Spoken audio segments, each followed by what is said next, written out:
ایک ہزاروں سال پرانی داستان، ایک صحرائی خطرناک اونٹ اور پانی کی تلاش۔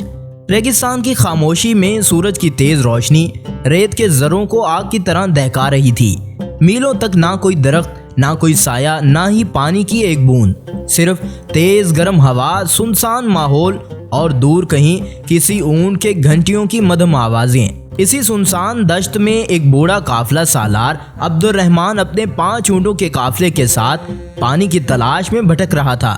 اس کے ساتھ ایک نوجوان صابر بھی تھا جو پہلی بار قافلے میں نکلا تھا۔ اس کا چہرہ امید سے بھرا ہوا تھا، مگر آنکھوں میں ایک انجانی گھبراہٹ سی تھی۔ پانی نہ ملا تو قافلہ ہلاک ہو جائے گا، عبد الرحمن نے صابر سے کہا، لیکن اگر قسمت نے یاوری کی تو شاید ہمیں وہ کنواں مل جائے جس کا ذکر میرے باپ نے کیا تھا۔ صابر نے پوچھا، کیا وہ کنواں اب بھی موجود ہوگا؟ عبد الرحمن نے آسمان کی طرف دیکھا، پھر نیچے جھک کر ریت کی مٹھی اٹھائی۔ یہ صحرا رازوں سے بھرا ہوا ہے بیٹا، اور کچھ راز جان لیوا بھی ہوتے ہیں، سو دھیان سے آگے بڑھنا۔ قافلہ آگے بڑھ رہا تھا۔ اچانک ان کا سب سے بڑا اور طاقتور اونٹ کالا زور زور سے ہنکارنے لگا۔ وہ اپنی جگہ سے ہٹنے کو تیار نہ تھا۔ اس کی آنکھوں میں ایک عجیب سی چمک تھی، جیسے وہ کسی اندیکھے خطرے کو بھانپ رہا ہو۔ یہ اونٹ کچھ جانتا ہے، عبد الرحمن بڑبڑایا۔ یہ عام اونٹ نہیں، یہ ہمیں کسی خطرے سے خبردار کر رہا ہے۔ صابر نے پوچھا، کیا ہمیں واپس لوٹ جانا چاہیے؟ عبد الرحمن نے نہایت سنجیدگی سے کہا، نہیں، اب واپسی ممکن نہیں۔ ہم صحرا کے اس حصے میں آ گئے ہیں جہاں پانی صرف اسے نصیب ہوتا ہے جو اونٹ کی بات سمجھ سکے۔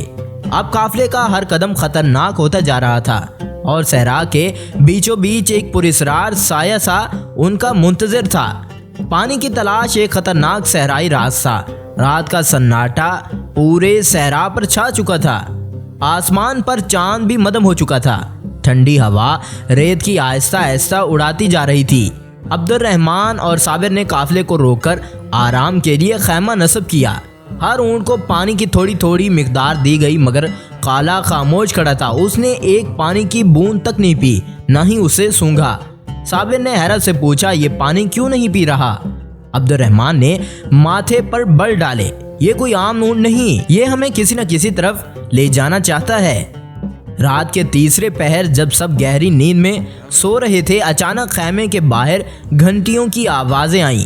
صابر چونک کر اٹھا، باہر نکلا تو اس کی سانس رک سی گئی۔ کالا اونٹ خیمے سے میلوں دور ایک ٹیلے پر کھڑا تھا۔ اور اس کے آس پاس ریت میں ہلکی ہلکی نیلی روشنی چمک رہی تھی۔ صابر نے عبد الرحمن کو جگا دیا۔ دونوں جلدی سے سامان لیا اور کالے اونٹ کی طرف دوڑے، مگر جیسے جیسے وہ قریب جا رہے تھے، اونٹ ایک قدم پیچھے ہٹا، اور جیسے کسی خاص ہمت میں ان کو لے جانا چاہتا ہو۔ آخر کار وہ ایک گہرے گڑھے کے کنارے پر جا پہنچے۔ کالا اونٹ وہیں رک گیا۔ عبد الرحمن نیچے جھکا اور اس کی آنکھیں پھیل گئیں۔ یہ تو کنواں کا منہ ہے، وہ چلایا، مگر کنواں عام نہیں تھا۔ اس کے گرد پتھروں پر عجیب نشانات بنے ہوئے تھے، جیسے کسی پراسرار زبان کے الفاظ ہوں۔ صابر نے کہا، یہ تو جنائی رسمیں لگتی ہیں۔ عبد الرحمن کی آواز لرز سی گئی، یہی وہ کنواں ہے، مگر یہ بند کیوں ہے؟ اور ان نشانات کا مطلب کیا ہے؟ اسی لمحے کالا اونٹ زور سے ہنکارا اور کنویں کے اندر سے کسی کے کرانے کی آواز آئی۔ کوئی اندر ہے؟ صابر نے جھک کر آواز دی۔ جواب میں خراش بھری آواز سنائی دی، پانی چاہتے ہو تو قربانی دو۔ صابر اور عبد الرحمن ساکت رہ گئے۔ کالا اونٹ خاموشی سے کنویں کے گرد گھومنے لگا۔ ابھی کھیل شروع ہوا تھا۔ بہت خوب۔ عبد الرحمن اور صابر کنویں کے کنارے سن ہو کر کھڑے تھے۔ نیچے سے آنے والی سرگوشی نے ریگستان کی خاموشی کو ہلکار دیا تھا۔